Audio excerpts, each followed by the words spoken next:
Hey, what's up guys? I'm Donnie Graham and this is Donnie Graham Builds. On this week's video, we're tackling episode 2 of the nursery remodel. If you didn't catch last week's video, go check it out. We redid the closet. It turned out really nicely. Now we're gonna take this boring wall and turn it into this. So without wasting any time, I'll show you exactly how I did it. Let's get to work.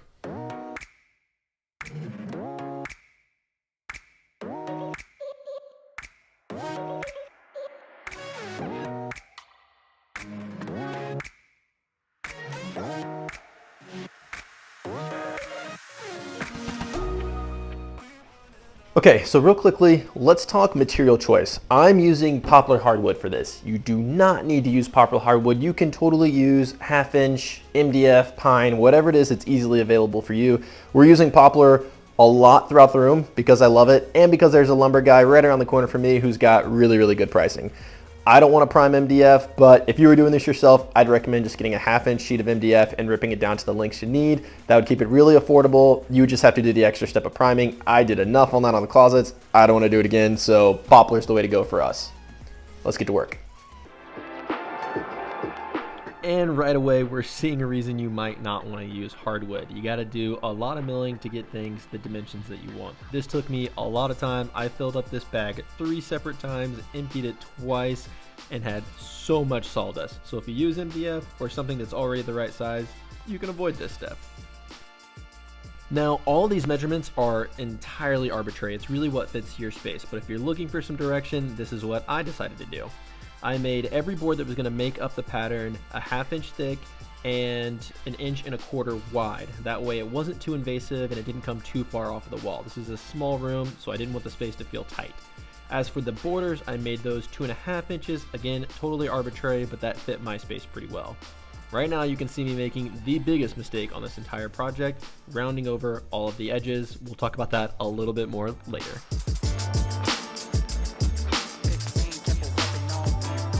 Now, to keep myself from running back and forth to the garage every 3 minutes, I just brought in all the tools I was going to need into the room. I'm using heavy-duty construction adhesive, 18 gauge 2-inch brad nails with an air compressor. I've got the miter saw, I've got the dust collection, so we're ready to go. First step is going to be to mark out all your studs. I don't like to use pencils here because it leaves a line on the wall and it's not easy to see. So instead, I'll take blue tape, use my laser level to give me a straight line down the wall so I don't go off the stud, and then mark all those studs with blue tape, and this will give us where we're going to secure all of our points for our boards. Okay, so we're about to run into a lot of time lapses, and that's because this is a pretty repetitive process, but I thought I'd give you a quick close-up to let you know what I'm doing with each board. First thing is going to be applying a good amount of construction adhesive, liquid nails, construction adhesive, anything like that will work just fine. I put a good amount on the back, and then I line up with the studs and drive in those 2 brad nails. The brad nails are just going to hold it in place until the adhesive cures, and that'll give it its permanent hold. We got our border attached to the wall, and then we can start working on doing the pattern. The pattern is totally arbitrary. I just looked online, found a couple different options, and picked one that I liked and tried to replicate it. You can do the same. It's really not that hard. Exact measurements. I'm sure I'm nowhere close to the measurements I saw for the one online because everybody's wall is going to be a different length. So just have fun with it. Do some unique things, different lines. Every angle here is 45 degrees or 90 degrees, so you don't really have to move your saw around too much, and that makes connecting points really easy. Then, once you've got your pattern on the wall, you can go ahead and start removing that blue tape. I just took a razor blade and scored it right up against the pattern board and started to pull it away.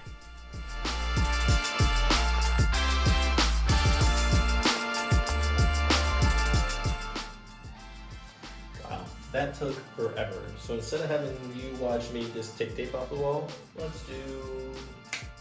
there. That's better. Now, just like we did with the closets, we're going to be using some paintable caulk. This is DAP, works pretty well. And we're going to be using some wood filler, primer, junk. This will be to fill in all the brad nail holes and to kind of cover the seams. And speaking of seams, if you remember about 3 minutes ago, I told you how putting these roundovers in was a horrible idea. You can kind of see it in this shot. Yeah, the seams against the wall are good, but the seams where the wood butts up to each other, the butt joint, is awful. There's a huge gap there, and there was no real good way to get that filled in other than using a lot of wood filler and then sanding and wood filler and sanding and wood filler and sanding, and it just got so obnoxious. So learn from my mistakes. Do not do the round over before you attach them to the wall. Just break the corners once it's on the wall, and you'll save yourself a lot of time and a huge headache.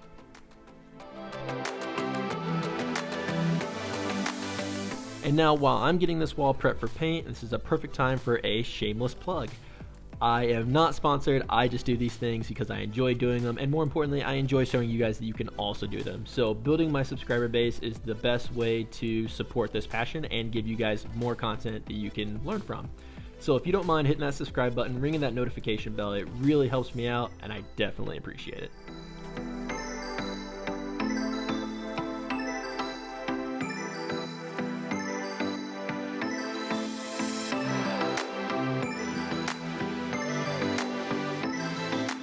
And for those of you who have made it this far in the video and are wondering why half of the wall is gray and the other half is white, it's because gray was the original color to the room and we didn't think that would go well with the green we chose, and only half of it was painted because this was going to be wainscoting, not a full accent wall, and we kind of called an audible halfway through the project and decided to do a whole accent wall.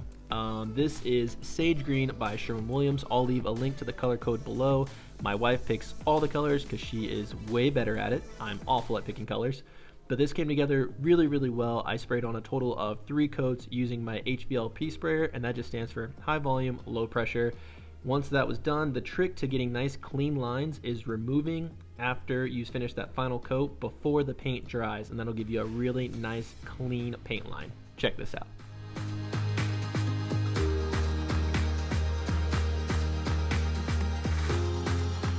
And now, with the tape out of the way and the paint dry, let's take a look at this final shot.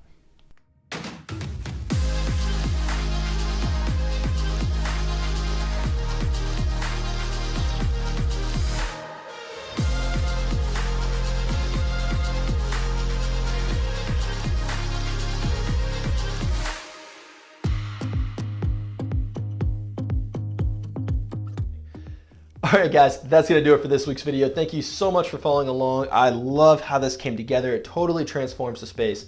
If I were going to do it a second time, or if you guys are planning to tackle this at home, do not round over the edges before you put the pieces on the wall. All that's going to do is make for really ugly, difficult joints when the boards meet. It's a lot of wood filler, it's a lot of sanding, and it's a lot of work that doesn't need to be done. So if you want rounded over edges, just put them on the wall, break it with a sanding block once they're already up there, and you'll save yourself a world of headache, and I'm all about you guys learning from my mistakes.